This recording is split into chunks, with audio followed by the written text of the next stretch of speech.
theukulelesite.com. We got sopranos. So we got sopranos you can see through. Yeah. Maybe you like green instead. Maybe you like purple. Maybe you like a really skinny soprano. Maybe you want a soprano with a concert neck. Maybe you want a soprano with a tenor body and a concert neck. Maybe you want a banjolele or a see-through banjolele.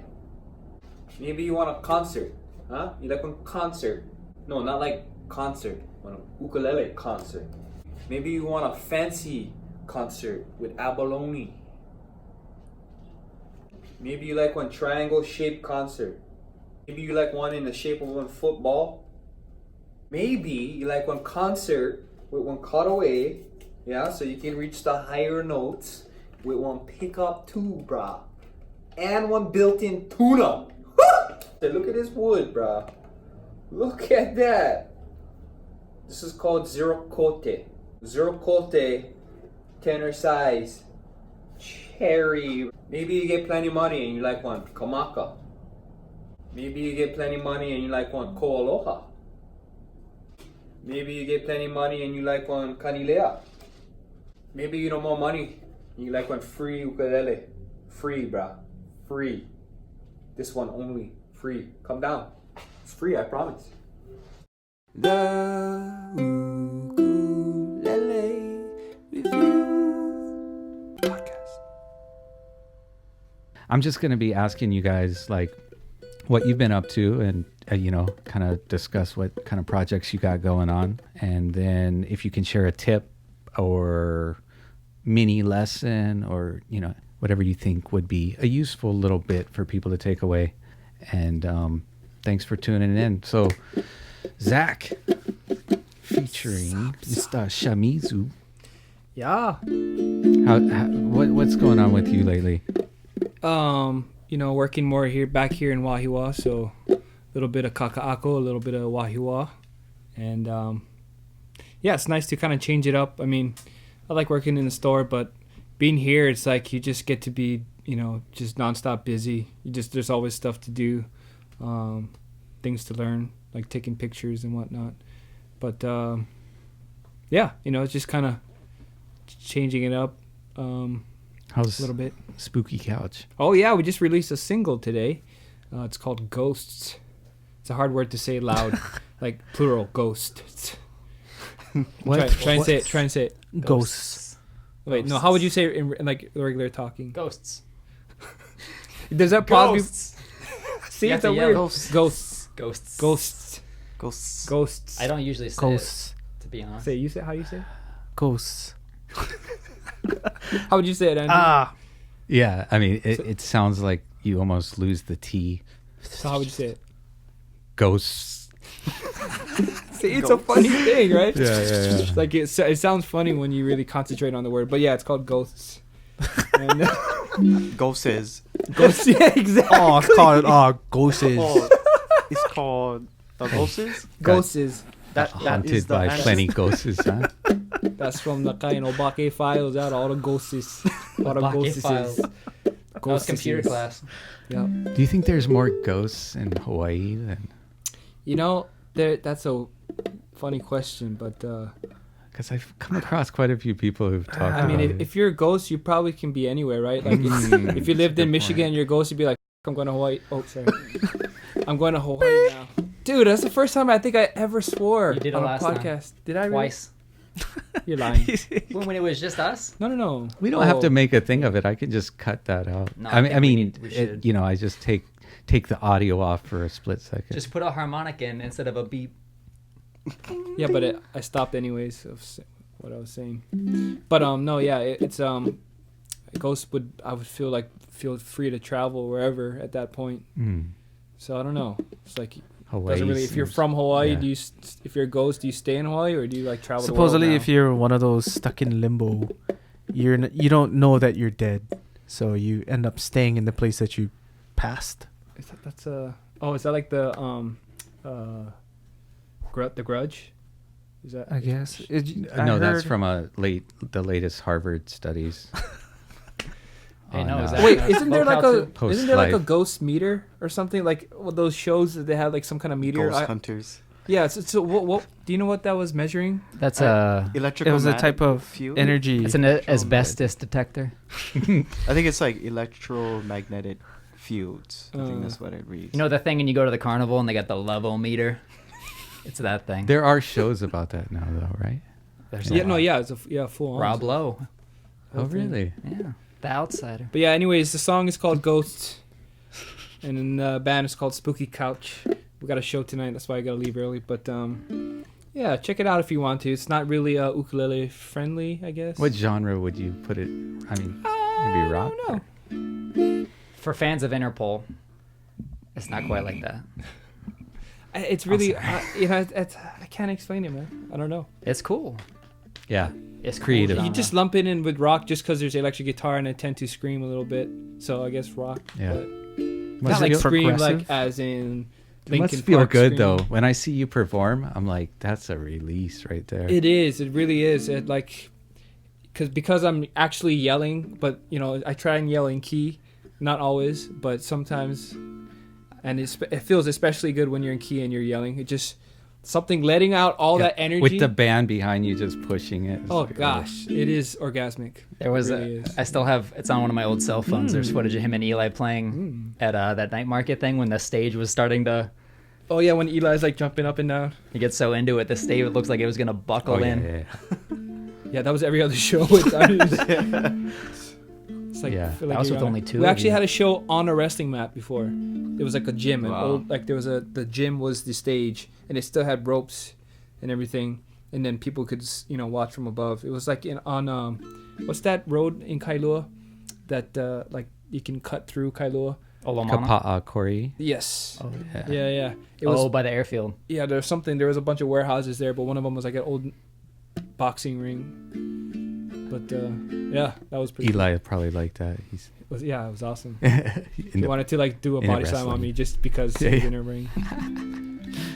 All right, man. Well, that's really cool. Let's see. I was off to a tangent there. Sorry there. No. That's what this is, you know. I mean, we're gonna probably isolate the tip clips, you know, and put them out on our social media, Instagram or Facebook. Instagram, the ukulele site. So go join there, and you'll catch the clips and stuff. But to me, YouTube is perfect for this stuff, and I have yet to. I want to start uploading to Apple Podcasts and stuff too, but it just seems like so much of this is visual, or at least a good chunk of it, to where it's like, I know like people might put it on YouTube and then do something else, but then kind of come back to it when it's something that you want to look at maybe, or have other, screens going with things. It's like, it's kind of a ramble at times, but yeah, that's what this is. It's long form. So if you want to just, cut to the clips, I'll try to put the timestamps below for stuff too. Anyways, what are you going to share today as far as uke tips? Well, one of the few things that I do is strum, and I started learning strumming from Jack Johnson. So, I figured just a natural thing for me to teach would be like his type of strumming, which is has what me and Kalei were discussing earlier, what a lot of people call chacks or chunks or what is Chunks, it? scratch, Scratch, yeah, chuck, stopping. I don't know. and basically it's this sound.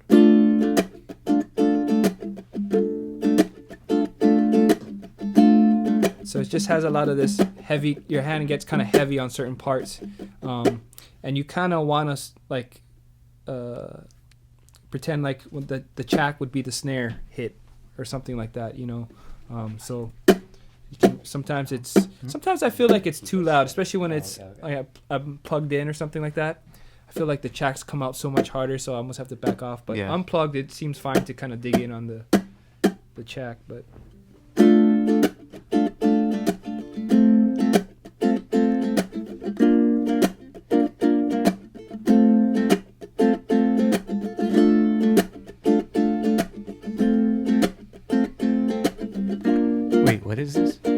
It's just a So this is song. the Jack Johnson song. Yeah, the song's called Flake. Why don't you give us a sample of it? So why don't you sing and play it? Just at least give us a bit of it.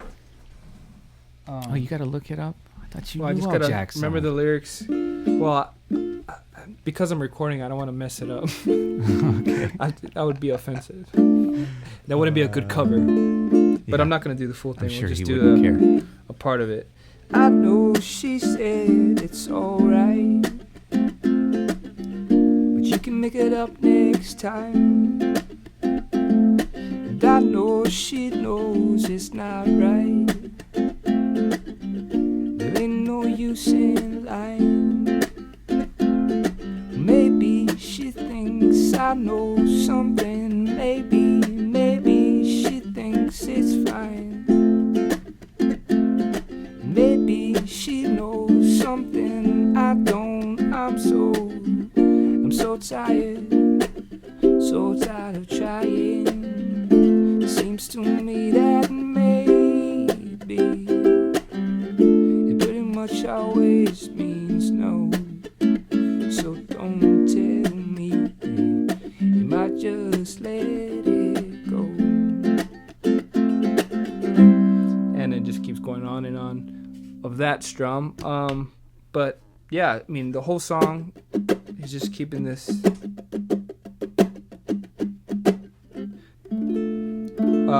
So the chords are D minor to F, B flat, and then back to F. Wait, do one more time. So the chords are F. Oh, sorry. The chords are D minor, and then to F, B flat, and then F. So that's the verse on repeat. So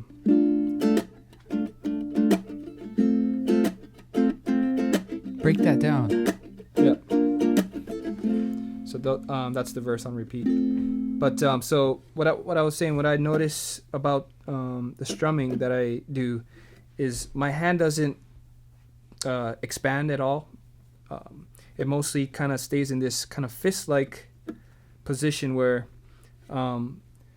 this is basically the kind of angle that I'm at. So the down strum is kind of grazing more along the tops rather than your flesh. So my nails are kind of like just skidding across the strings. So that would be your down. So that's the first movement. It's just like a down. You skate down with your fingers, then come up with your thumb. So yeah, so the movement is just kind of small.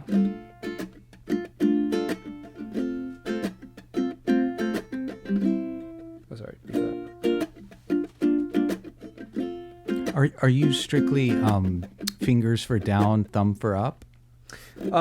For this song, yeah, it's always down with the fingers and then up with the thumb. And then there's those ghost notes. Wow, ghost comes up yet again. It's the sounds in between the chord. So for the first chord is the D minor, but just right there at the end of that, it gets a ghost chack or chuck or scratch or chunk. But By lifting up on your left hand. yeah. So I relieve the pressure of the left hand, which basically you're just now becoming, it's not really a chord. Your fingers are in the position of the chord, but it's not engaged to the fret. It's off of it, so you just get the muted sound. So that's a whole, what do you call it, passage or phrase? Phrasing. Oh, it's a good thing to go over. Is how to get that really good in between chuck, because it's like some people don't understand how to. Right. So like, that's what I'm mute trying it. to explain with this, but it's not really just you do. Well, I guess, yeah. So you basically relieve the pressure of the chord. But then you kind of mute it with your pinky, right, or your ring finger, like. Oh yeah. So unconsciously. sometimes you'll just So sometimes if it's a fast movement, you got to stay in the same like around the same place. You can just get by with relieving the pressure, but sometimes you need to basically let go of the chord and then just have you put your fingers down. So I could do that as an over exaggeration. You could do something like this.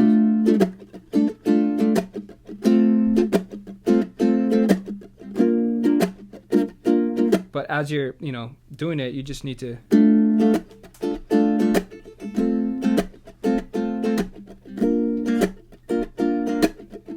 The be fast easiest because you have all your fingers are on the chord. So I guess that's where it becomes tricky. If you're holding a chord like D minor, you have this open E here. So if you just relieve the pressure of the top and still strum, you still get the note that's open. So what you end up trying to do is only mute the strings that are the open strings from whatever chord you're holding. So for example, D minor, I kind of just put the pinky on the A string just to mute the rest. Oh, sorry, forget the progression. So yeah, it's a bunch of different small movements, but I think a good way to practice too is just practicing the strumming but having the muted feel. So just do this and maybe try and hold chords that you're used to, and then placing your ring finger or your pinky just over it.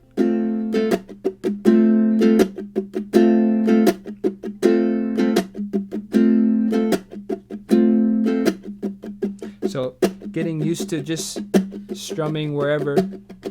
So if I were to pretend I was strumming the whole thing but all muted, it would sound like.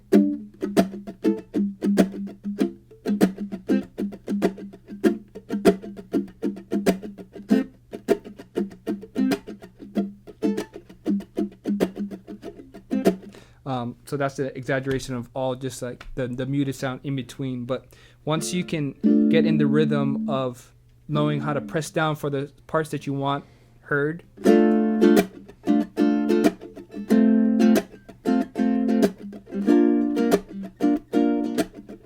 so like you kind of press in with the rhythm of the song. And it's like a drum beat, that boom, ba-ka, boom, boom, ba-ka. Totally.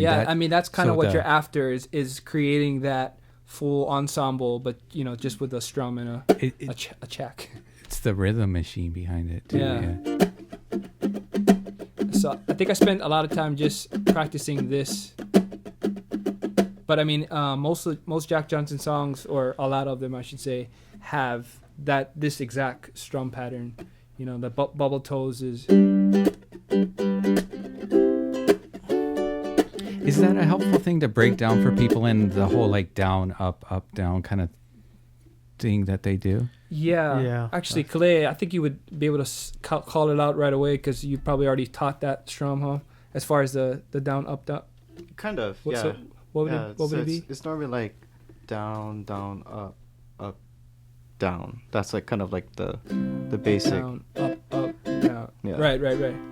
So it's like down, up, scratch, up, scratch. Or was it? So it goes down, up, scratch, up, down. Yeah. Yep. Or up, scratch, or up, down, or up. Right. Up. So that's not including now if you do it that way, you're kind of making it a little bit more sharp, or on the edges, kind of more stagnant, or not stagnant, what do I want to say, staggered, I guess. Like when you concentrate just on up, down, you sound like that because you're just repeating that rather than having the rhythm flow. You're doing this the whole time, right? So you're that's just choosing your spots to. It's like reading, like instead of reading one word at a time, you read the phrase. Exactly. Yeah. But you have a natural cadence to the way you would speak a sentence. So it's part of it is just listening to it, then you can feel it once you're not trying to like look at it strum by strum by strum. Yeah, exactly. And that's where the hard part, I feel like, teaching a strum thing like this. There's so many little in between things, so we all might sound similar once we accomplish it, but it's not going to be like kind of exact. Yeah. Do you think it's easier, like the way you're playing, kind of more over the fretboard? Or? Yeah, so that's a lot of times we see customers in the shop, and then if you're a beginner, sometimes your fingers will get caught from the sound hole, or you'll bang into the your top. And for me, I am kind of a sloppy strummer in the sense where sometimes my hands go all over the place. So what I've learned to do is play over the fretboard, and you kind of just never have to worry about hitting anything. So if I were down here and doing it, I would kind of just play a little bit more gentle, I guess, because I don't want to hit anything.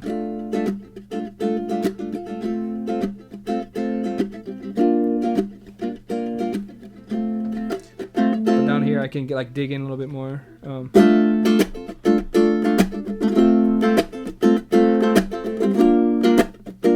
So as you can see, I passed the fretboard, and I have, for the chucks that I do, I have this natural stopping motion with the palm, but it goes past where the the top would be. So it's nice to have that freedom up here. But I feel like, certain things will sound better over the sound hole. But for the most part, if you're kind of just strumming along, I do hear a tone difference, but I don't feel like it's so much greater that you have to do it over the sound hole. Especially when people are trying to learn like fan strums and stuff. Save your top and move up a little bit, and it's also a little bit easier because you're not, like you said, getting caught at the end of the sound hole or on the body. Yeah, because it is kind of a hard thing to control at first, just because that's not too much space until you reach there. So if you do a down strum and you're like putting pressure, it's like you don't know how much pressure to really put at first with your right hand, because I feel like some people might think they need to really get into it, like in the string, and then dig. So they become really harsh because you have so much resistance, rather than just kind of a gliding motion, just kind of just going right over it. You don't need to hit inside of the sound hole. How slow can you do it?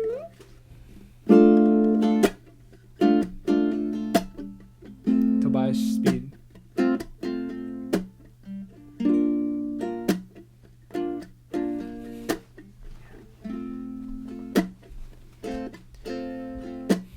That's probably the slowest I can go.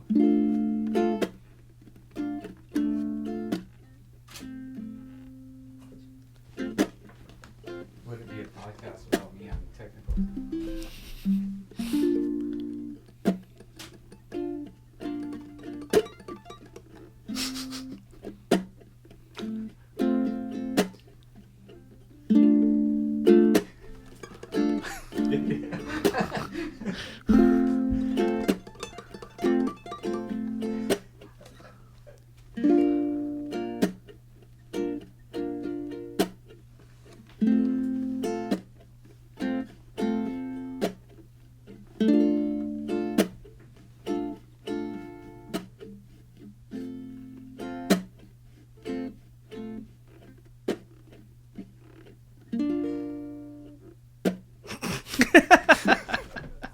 All right. Faster you can go. Oh yeah.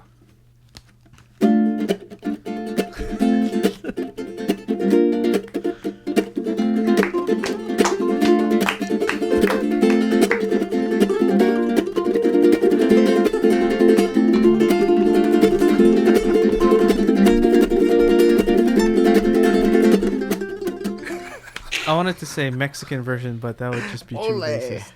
Good thing you didn't.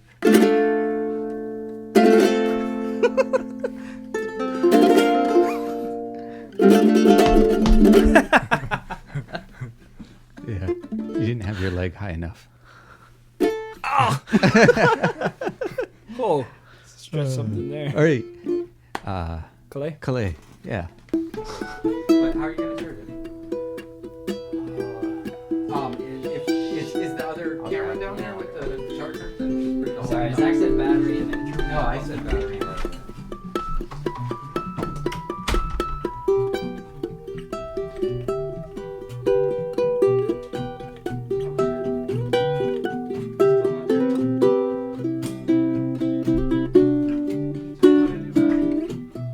Or did he walk away with the battery?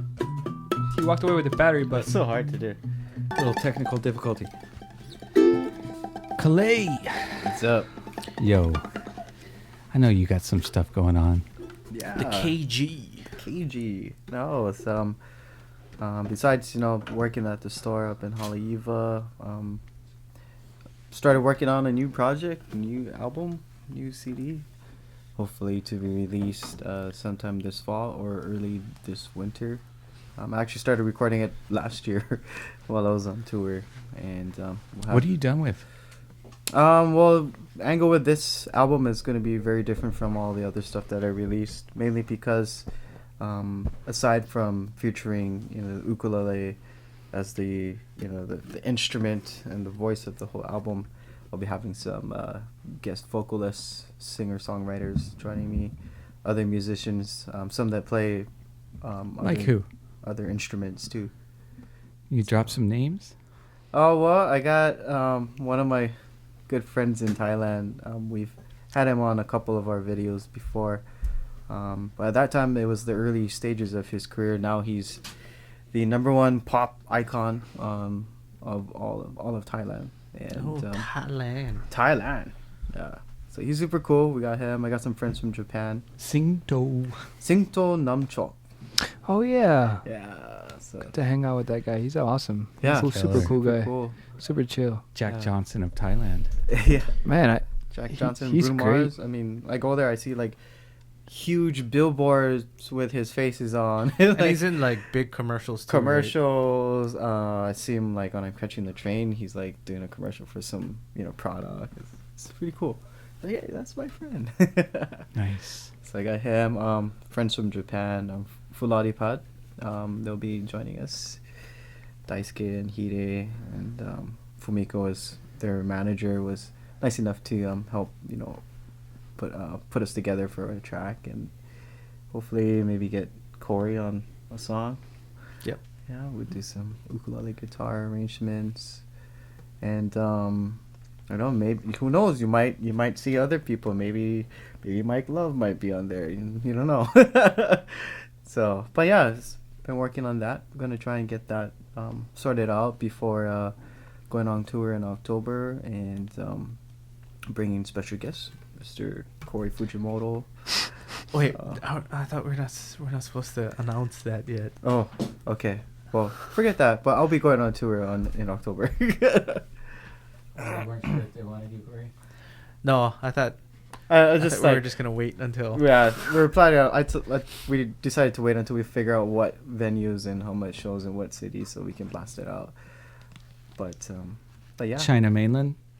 China, Taiwan, Japan, and possibly Thailand as well. So What is it? A couple weeks? yeah, where I'm trying to finalize everything to get like an exact amount of days, but we're looking at least like 2 to 3 right now on the road. So it's gonna be fun. It's gonna be tiring. Being on the road is very tiring. It's like something that most people don't really realize. When you're on a tour, a lot of people think you're on a grand vacation. The red carpet's laid out for you, limousine picks you up, but no, it's like everyday life, but in a different country. You get up early, you go to sleep late. There's usually a lot of promos, interviews, meet and greets. Normally, you don't check into your hotel until after the show, and then you got to check out at 7 o'clock in the morning. And so On to the next town. on to the next town. Yeah. Yeah. And catching up on sleep is very important, because I had to learn that you're not gonna get a full night's rest every single time. So sleeping on like the train and the taxi cab, the plane, of course, that's key. So it's also but key to fun. wake up. Speaking Key of to wake up, sleeping, yeah. Joel, we were talking Wake about up. earlier to maximize your sleep. The benefits of sleeping is like you elevate your legs a little bit because it. If you got to take a quick nap, put your feet up. That'll help the blood circulation, and somehow it like calms you down. Oh. I think it might be the blood going to your head too, but if you need to like, What, if you got more blood in your head, you go to sleep? there's just something. It's just a better quality of rest. Like if you got to take like a 7-minute nap or something, and you want to Could make you- it feel like It's 30. equivalent to like a 30. Is it minute nap, unhealthy right? to sleep upside down? I heard if I'm you not don't a have a doctor, lot of. man. I don't know. I'm I'm just a doctor nor a vampire. I have no idea. That would be the extreme. I don't know if you can sleep upside down. We have an inversion table downstairs. You can try it if you want. So, the new album is gonna drop before the tour. Probably should, after. Probably after the tour. Oh man, it'd be I mean, nice if you could I might have it. do but, like yeah. it might drop online, available on iTunes, but the physical copies won't be back or available until after. But then I'm also going to be starting a Kickstarter for this album, and what's unique about this is that, like working here at the ukulele side, you get to meet a lot of awesome makers and being able to work with different luthiers, and so I'll be recording this album with a lot of different ukes made from different luthiers, well-known names. I'm gonna try and get as much as the 4K brands here in Hawaii as possible. Every track a different uke. More. I'm gonna try. I'm gonna try and at least record this album with like 5 or 6 different ukuleles. Very cool. Yeah, so it's gonna be quite unique. Are you gonna write down the combination for? For sure, yeah. For each one, like the strings that you use, the type of saddle. Type of strings, type of saddle. No, you gotta write that down. You gotta write that down. Someone will send an email. Hey, what strings on were this you track? using on this track? What's cool about this project or this even on the Kickstarter is that the fans and the public are gonna have a chance to actually get the ukulele that was used to record the project. So that's gonna be pretty cool. But you will hear more of that soon. Tabs. Got tabs? Tabs. You should put all the links to the tabs in in the sleeve. I mean, I'll just say like hand write out the whole URL. What do you have set up for the like if you buy this The rewards? Yeah. Oh yeah. Or is it so just like a pre-sale? There's like the perks, Yeah, that's what it was. Getting like a uke, one of the ukes that was recorded, used to record, autographed, signed and shipped, and there will be other perks like accessories, hats, tabs. maybe some private lessons. If you pay for the whole album, then you could just come stay with Kalei for a month. Oh yeah, the beautiful hang out with us. North Shore of hang out with us, like. Oh, that's a lot of money. Yeah. It's a donation. You write it off. It's start a charity and no. All right. So as far as something to share with the people, as far as uke tips. So here's a little uke tip, and this is a exercise. And in my workshops, when I'm teaching exercises, some people take it the wrong way, where they'll end up taking the small little exercise that should only take you a couple minutes and do this for hours at a time within the day. But there's a reason why it's called exercise. It's not a song. A song is something you play, from start to finish. The exercise, there's a purpose behind it. And this is a left hand exercise. So a lot of times when we're learning ukulele, especially during our early stages, if you're a beginner or even an intermediate, there usually you come across a chord that you're having a hard time playing. And a lot of that, there's a lot of factors that come into it. It's angle of your hands. Is your elbow too far up, too far down? What type of fingering are you using? And most people that really aren't like super hardcore ukulele, like people who want to learn instrumental music or learn jazz, they miss out on a lot of these nice voicings that you get from some of these chords. And this exercise is to help strengthen your hands. Because a lot of us try to avoid playing chords that utilizes all 4 fingers. And it can be very intimidating and very scary. And this chord that I'm about to show you guys is usually a chord that a lot of people struggle with. I've seen this in many workshops, whether if it's in the US or outside of the country, is a chord called A minor 7 or C6. And the most simplest way to play this is not even placing any fingers on the fretboards. So this can be the easiest chord to play, but it can also be one of the more difficult ones. And we'll get to that right now. And so I'm going to use numbers to spell out where to place your fingers, starting from the G string. So if I were to spell out an open string, I would use numbers such as 0, 0, 0, 0. So this would be open G, C, E, A tuning. So if we were to play C, something like this would be 0, 0, 0, 3. Because 3rd fret on the A string. For the chord that we're going to be using is going to be 2, 4, 3, 3. So 2 from your 2nd fret of your G string, 4 in your C string, and then 3 and 3 on the E and the A. Now, the easiest way that I found to learn how to hold this chord instead of going by order of the numbers is first bar with your pointer like that. Okay, then take your middle finger and you're gonna cover the E and the A strings like this. So it kind of looks like a D7, you know, with your pointer and your middle finger, but your middle finger is gonna be covering 2 strings at once. And so one of the things that I had a hard time doing with this chord was that bending my middle finger down like that so that I can cover 2 strings at once. Next is you take your ring finger and you're gonna place it on the C string, 4th fret.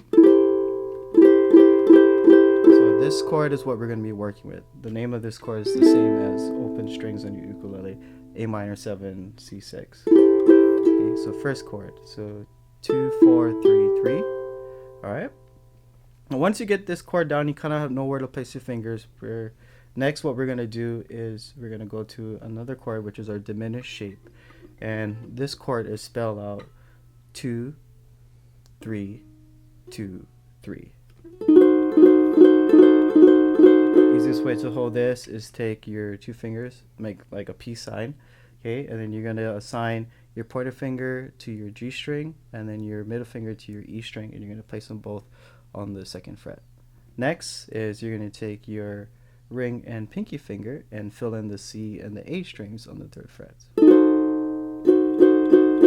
So there you go. So we got our C6, A minor 7, diminish. You can call this A diminish, E flat diminish, F sharp diminish, C diminish, whatever's being played in the bass. That's determined. So we'll just call this a diminished chord shape. All right. So the exercise is you start off first with strumming each chord 4 times. So if we take it at a comfortable speed, such as 1, 2, 3, strum, 1, 2, 3, 4.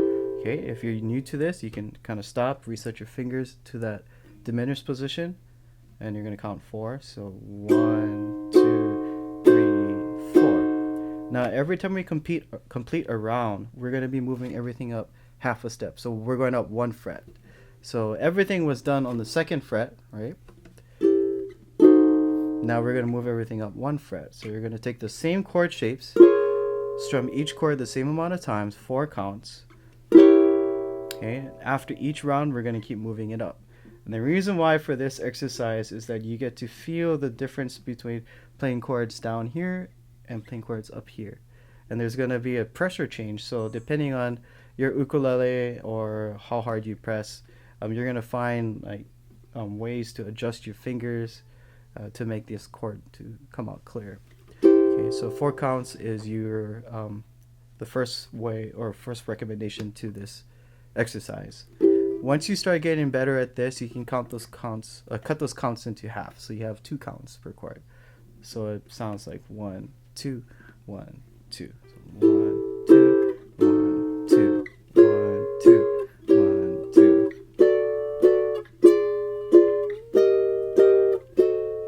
And after that, the next step for a more advanced, more challenging exercise is 1 count per chord. So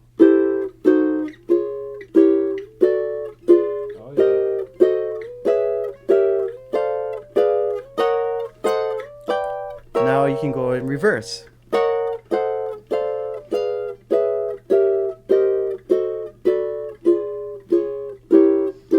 And then from here, the only way to make this even more challenging for like the intermediate advanced players is to actually speed it up. Speed it up, going up, and come back down without stopping. So it sounds like this.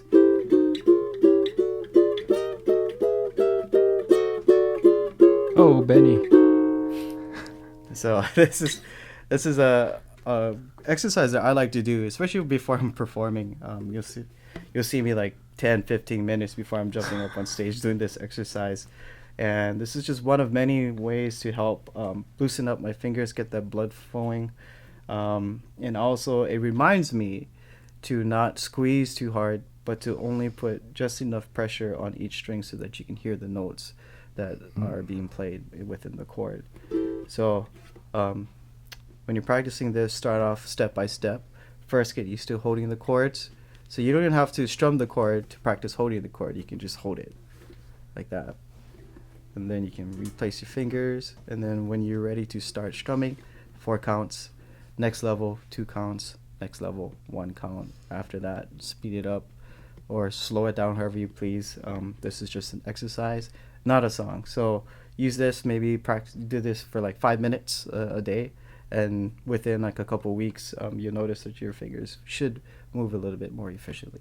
So you seem pretty comfortable with your instrument already, but does this kind of like sync up, help you sync better with your instrument right before you're about to play things that might be a little more difficult or a lot of movement? Yeah, because like normally when I pick up an ukulele, the first chord that most of us play would be C. Yeah. And I like these chords a lot because you are changing. Yeah, you get to really move. Yeah, you get to like kind of play around with the angle of your elbow. I mean, you can notice that like just by lifting your elbow up, your fingers can slide directly into the diminished position. Yeah. So just That something C6 like that. is, you know what? It's getting your digit flat like that. Like I see people do that for D minor 7s and stuff like that too. But it's just always, I don't know. It's hard to get that clean. Yeah. So it's if not a you natural do thing that to do. exercise, you're also working that. Yeah. And you're building up strength. And a number of chords on the uke, you can implement that. Do you do that too, Corey? Yeah, I find myself doing that a lot, actually. Just kind of flatten out the 1 digit to cover 2 strings. Yeah. Some people can get away with, like, if you angle your finger enough, you can stick it between the 2 strings. And Oh, you'd have to have a fat finger. yeah, I have fat fingers. No, but yeah, that seems like a great exercise. But it was funny because I was joking when I said Benny, but it's like What's that's funny? what that's what he looks like. He's like the with his one one strums all that the actually time. taught me this exercise. No way. And like I didn't learn it until I was playing ukulele for such a while already, and I was like, why didn't I learn this before? Because like I always struggled with my like notes not coming out clearly, my hands getting really fatigued.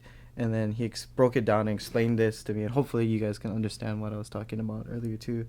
But the benefit of an exercise of this. Yeah. And when you look at him, I mean, his hands are almost never leave the fretboard when he's moving around. He and blends all the notes together. And almost every down or upstroke is a different. If he goes downstroke, that's one chord. Yeah. Upstroke, it's a different chord. Yeah, that's why he's always like. Yeah, exactly.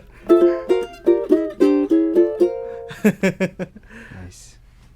That's a hot tip right there. Ooh, Hot tip. Ouch. I don't think you're gonna beat down, Corey. Cool, man. I don't think I can beat any That of was them. nice. Joel. Get I in got there, tips. dog. You got them tips. What you been up to, Joel? Oh man, I've been living that ukulele life. Working. Been getting your orders ready. Been moving containers, moving mountains of boxes. That's pretty much been it, really. Yeah, I feel you. We've all been working hard. But today I have a tip for you. A lot of people ask, like, one of the main questions is, can I switch, if I have like a high G setup, can I switch to a low G?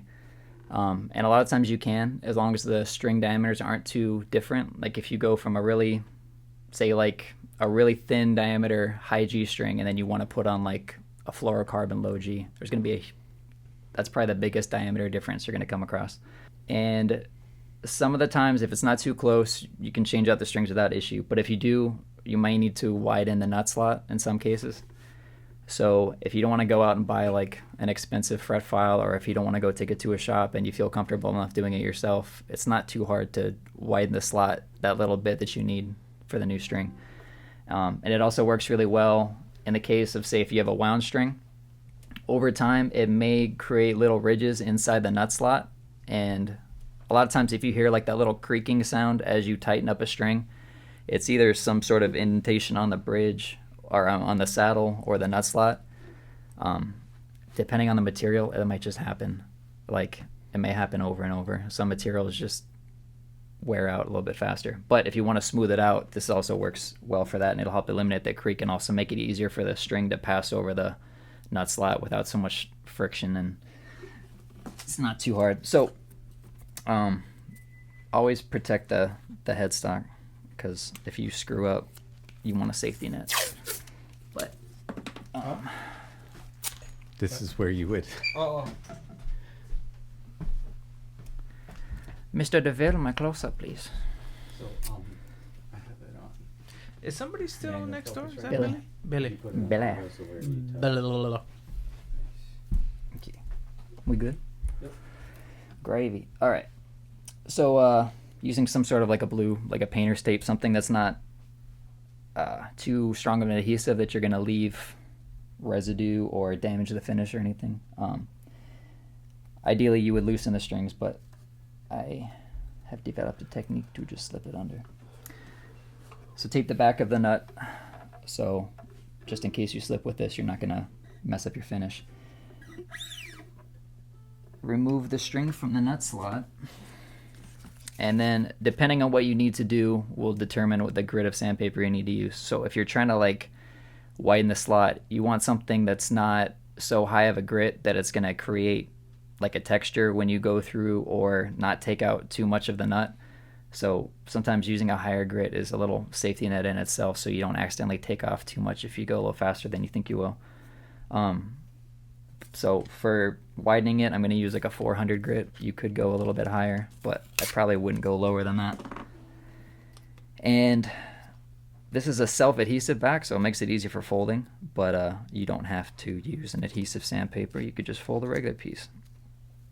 And basically, you just make a really nice tight fold, and then every time you fold it, it's going to get a little thicker. So fold it and compare that to the diameter of the string, or do a quick pass in the nut slot, and that's going to tell you whether or not it's wide enough for what you need it to be. Obviously, if it's not taking off any from the sides, then you want to fold it again to make it wider. But as long as you pinch those creases nice and tight, then it basically creates a cheap nut slot file. It wouldn't be enough, like, you could do it for all the slots. It would take forever and a lot of sandpaper, so, but it's great for small jobs. So once you have it the thickness you need it to, you would use it just like you would a nut file. Put it in a slot. You're going to want to angle it to follow the same slope of the headstock, because you always want the front of the nut slot to be the highest point. That way your scale length stays intact, and you're not going to wind up with any sort of weird imbalance of where the string passes over. And then from there, you're just... I just need to restart this. Yeah, please do. Okay. Cool. Place it in the slot. Get the correct angle. Run it through a few times. And if you're skeptical as to where it's sanding and where it isn't, you can always take a pencil and put a little bit of pencil lead in there, or graphite.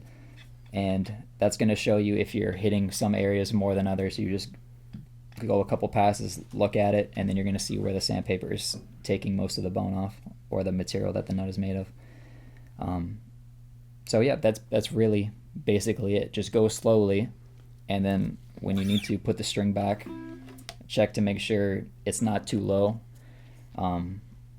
And if you're really trying to go wider rather than lower the nut slot too much, you can always just kind of set it in. Don't put a lot of downward pressure, and then either make sure the thickness is the thickness you need it for, or you can do a little bit of a wobble to bevel the edges a little bit, but really you want to try and just fold this to the thickness you need. You're not going to get it perfect. You could use a micrometer or something if you want to make sure it's really accurate, but eyeballing it is okay. Put the new string in, make sure that it's not moving around in there too much, but it's also that there's no gap under the string, so that the string is making good contact with the slot. And play it and make sure you're not getting any buzz when the string's open.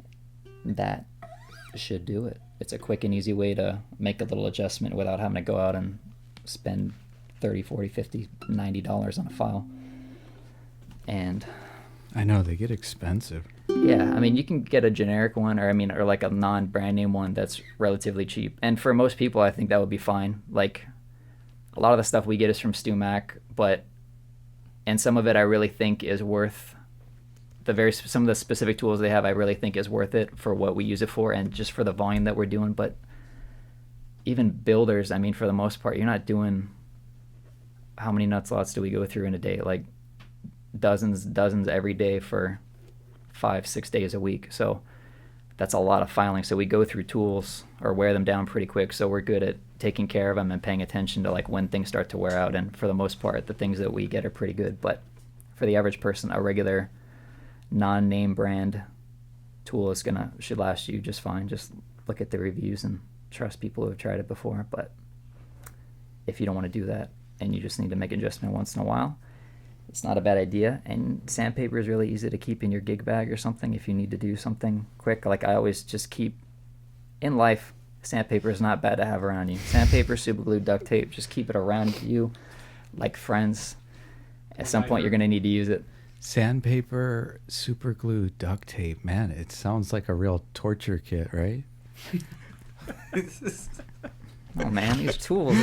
That's a sadistic little Tools for torture. All right, Corey, you're up. Corey Fujimoto. What you been up to, man? Just jamming out those emails and trying to keep people updated on their orders. You know, people forget to order certain accessories. Just do quick stuff here and there. Like Joel was saying, unloading the container of cases that we just got. This is great TV right here. Did And you brush your teeth this morning? No, but as far as musically, you got some projects going down or anything? Oh, there's no time for music. Oh man! Oh, come on. Sadly, man. I mean, I get to pick up the guitar every once in a while. If you Makes got me time happy. for Instagram, you got time for music. I don't even have Instagram on my phone. Okay, Facebook. I don't have Facebook either. Okay, Google. I have Google. I have time for Google all the time. Take But, that Google time. Make it but- music time. I mean, I like to pick it up after the kids go to sleep. Hey, has Koki? Is he starting to sing? Yeah, he Like- remembers a lot of songs in Japanese. Oh, what does he sing?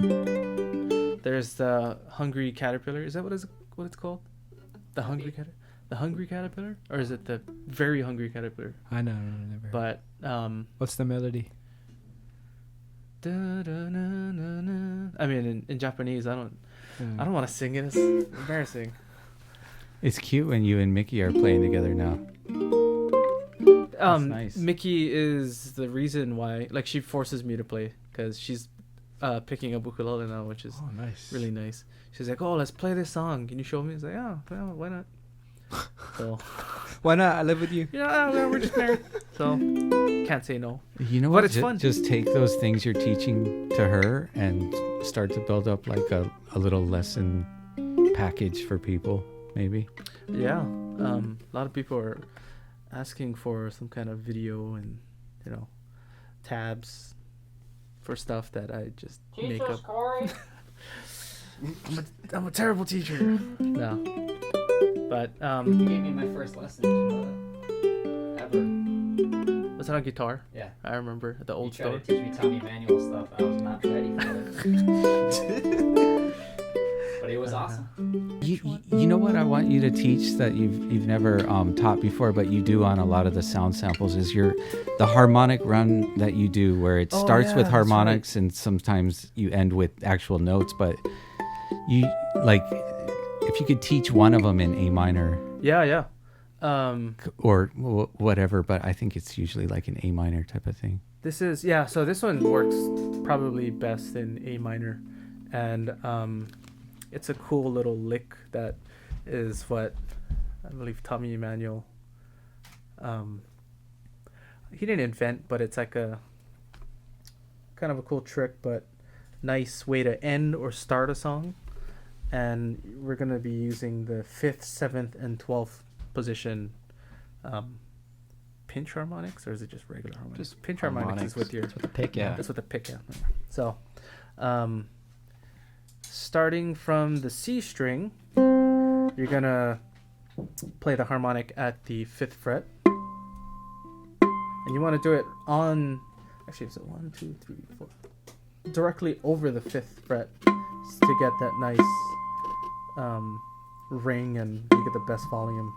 Do you notice when you do harmonics, where you pick with your right hand has an effect on like the tone change or like how strong the harmonic is? Like, do you move where your right hand is positioned depending on where you're?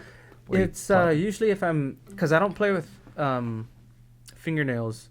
If I'm playing with the flesh of my fingers, I want to pick more towards the tighter part of the string and kind of get underneath, and you want to pluck it a little harder than usual. So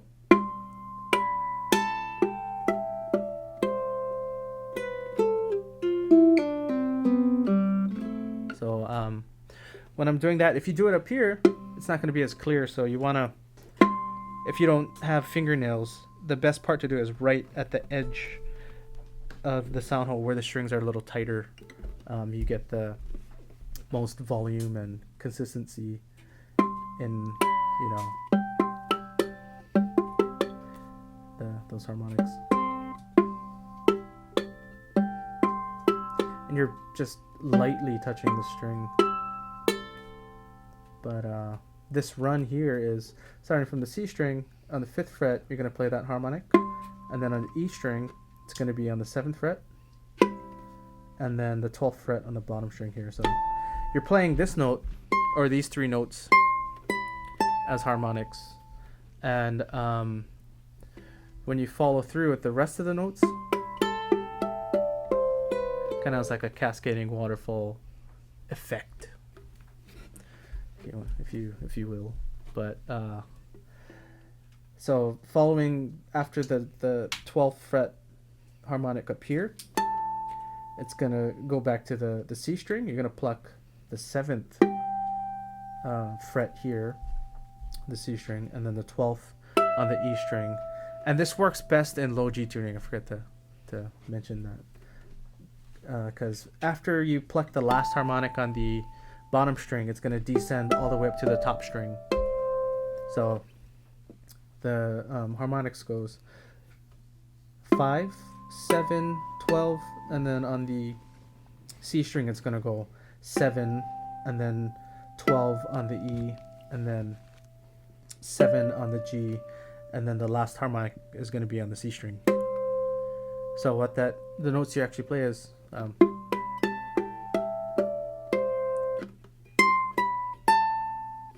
oh. What is it?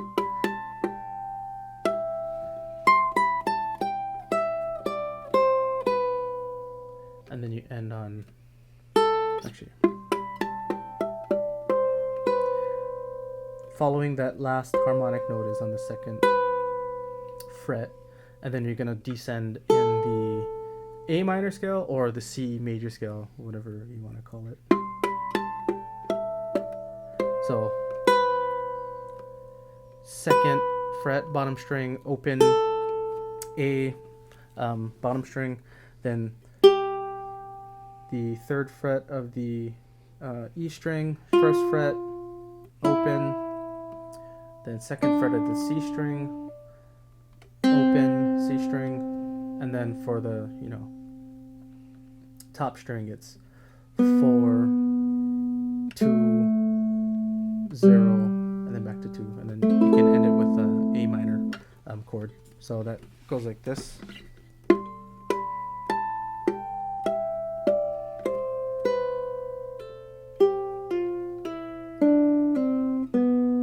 Actually, it's 402, not 4202. 40, and then so.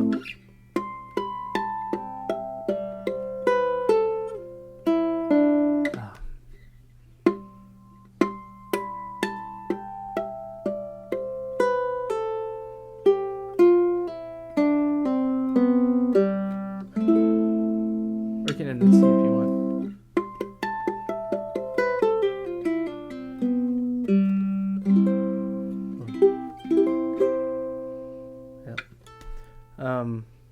I wasn't using my thumb the whole time. I was using my pointer and index and middle on the E and A string. So do you find it easier to get harmonics with your fingers versus thumb? Actually, it's easier using. Let me see. It's actually more consistent with the thumb.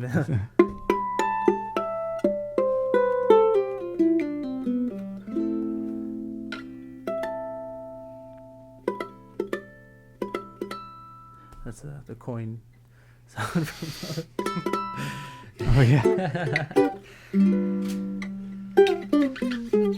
Cool. Well, So I was gonna do sound samples at the end of this with you guys, but I haven't eaten since breakfast. I'm kind of tired, and if one of you guys is available tomorrow for sound samples, I'll be one or both, yeah. So towards the end of the day tomorrow. Can I get one more quick little technique?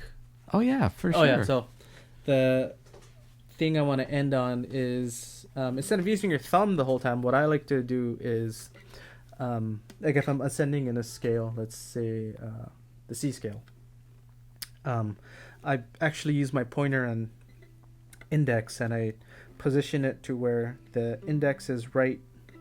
It's almost like you're holding your finger like that, and it's actually resting on the same string. So if you're playing the C scale ascending, all you're going to be doing is using these two fingers, and you're going to be going back and forth like this. I kind of have a nail, so it's not, this one's going to sound a little brighter, but the technique is just, instead of doing this, you're going to go back and forth between your pointer and thumb, so it's, that way your thumb doesn't get overworked, and, continue the scale. Back and forth, thumb, pointer, thumb, pointer, thumb, pointer.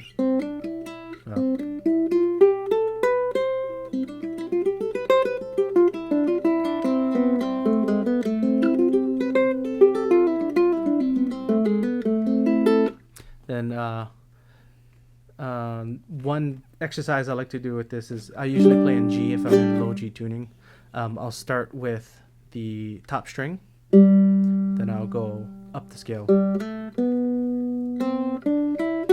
And that's the same thing as do, re, mi, fa, sol, la, ti, do. Instead, we're in G, and the finger placings for that is from the top string, it's 0, 2, 4. Third string again, 0, 2, 4. And then the second, did I say second string? Third string, I guess, E string is 0, 2, 3.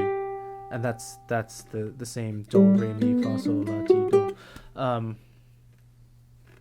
One way to get familiar with the fretboard is to take the scale that you're playing in and try to figure out all the placements. And the exercise that I like to do is just really playing in between all those notes randomly, just to remember where those notes are. So I'll do stuff like this.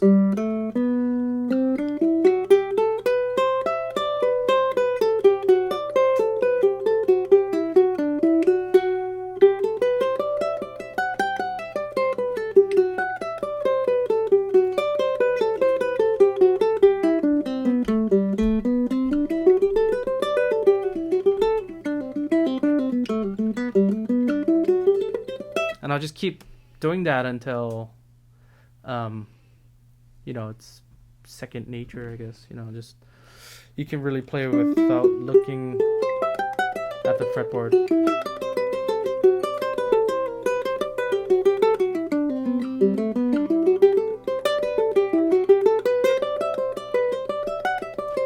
The goal is to not play the same note twice. Consecutively. So if you play like the G, you don't want to play two G's, right? Unless you're like, my rule is if you're string skipping. So if you're doing like I'll play the C again, but I won't play the C on the top string twice. I'll do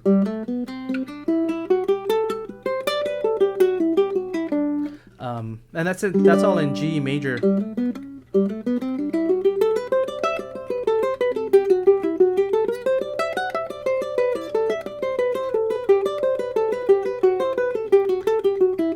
What are those called? Kalei sequences?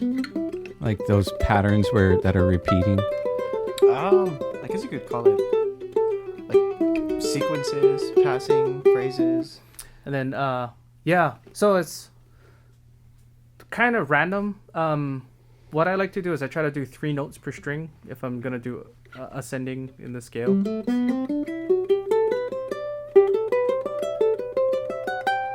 And then same thing, descending.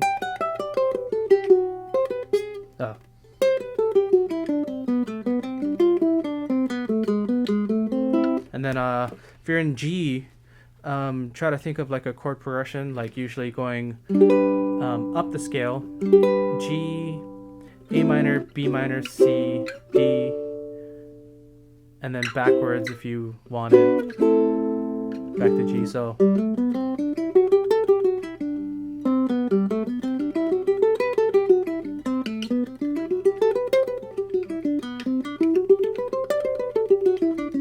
ooh.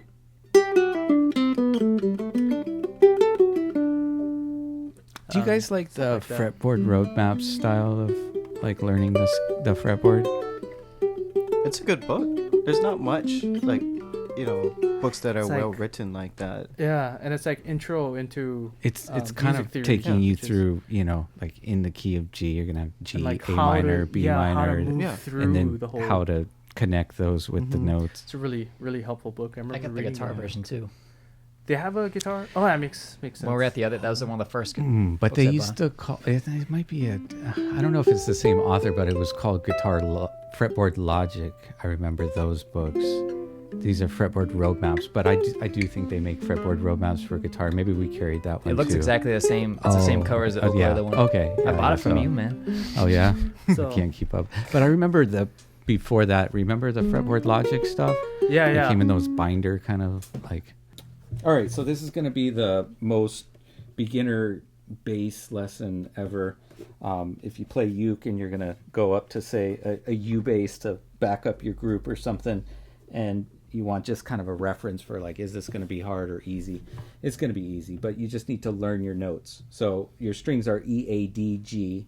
So, on your low here you have E, F, F sharp, G.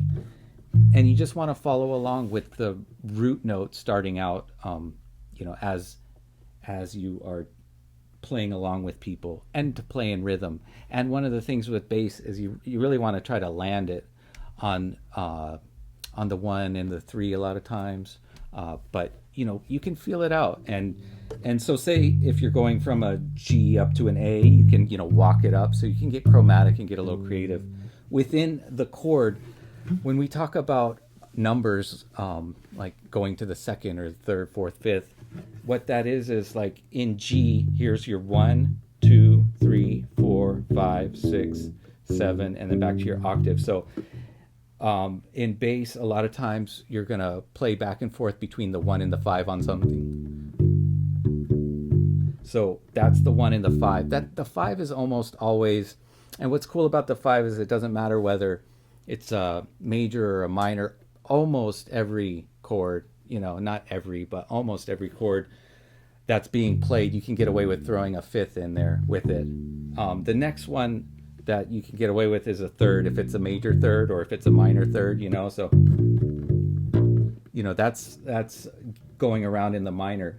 And then from there, it just helps to know your scales. So if somebody's playing, an A minor 7, then you know that those are the notes that are in that chord, and that's what you can play around with, and then know the scale that, like, if I want to do any passing notes in between there, then I think it would probably just be a regular 6, but this being a dominant 7, if you're playing an A major 7, then you would go to the major scale 7. So you would have those notes to play around with. But mostly you just want to keep time.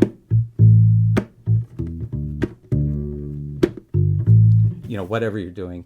But that's kind of a basic look at like how to start to get into bass. I'm not a great bass player, but I'll pick it up once in a while. Let's just try anyway. And I think you could too. And sometimes we have U-basses on the website. We almost always have them in the store, but we might be putting some more up soon. Anyways, that bass basics? Bass basics. Basics. You got it. Maybe close it out with Corey on guitar and you play. Is it good?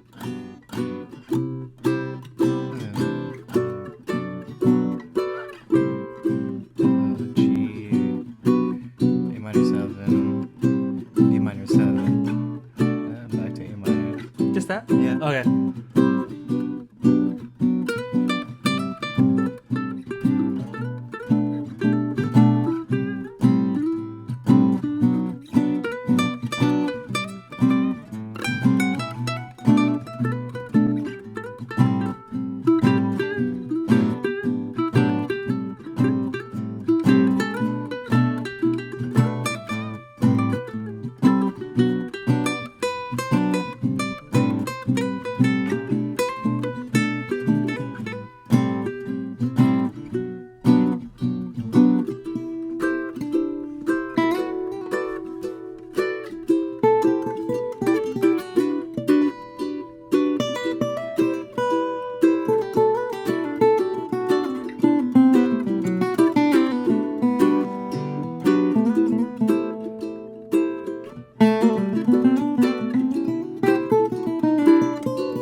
All right.